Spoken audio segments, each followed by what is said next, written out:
You kind of have your name and why you're here today. My name is David Arnold. I'm a member of the Jewish community, and I've come here today to tell the story of my mother, Miriam, who came to this country as a refugee from Germany on kinder transport in 1939. She and my grandfather survived, the rest of my mum's family. So you have a very sort of personal connection to the Holocaust, don't you? Did your mum tell you a lot about this, or have you had to is this stuff you've researched yourself? My mum told me very little about it. The memories were very, very painful. She didn't want to hark back and remember, nor did my grandfather.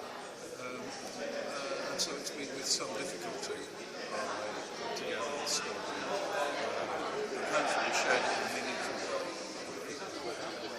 You were talking before about the dehumanisation of the Jewish people during the time. Do you think that was probably the biggest issue, and that's what sort of made people do it because they thought, in their eyes, that I think the biggest issue is the arrogance and certainty that some people have to say that I am superior and I have the right of life and death over everybody else who isn't like me.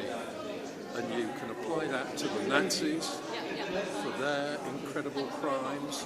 You can apply it equally the same for those evil men who murdered drummer Lee Rigby, the people who committed murder in Paris at Charlie Hebdo and at the kosher supermarket. These are all people who are so arrogant and certain they are always right, and so intolerant of anybody they see as being different from themselves. They are the most evil and the most dangerous people in the world. Sadly, it's still going on today, but I believe you've been part of various committees to try and sort of get rid of hate crime in Greater Manchester. Well, I think we all have a responsibility.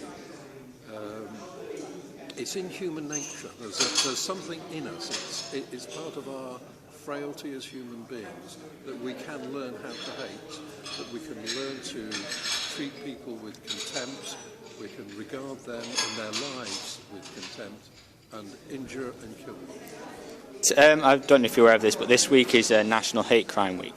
Yes, do you think events such as that can kind of help children, because the education sort of situation means that they're told, the dangers of things like the Holocaust? I think it's one small step, but it's changing a culture, it's changing a climate, it's changing individual people, and that's a very hard thing to do. Well, thanks for that.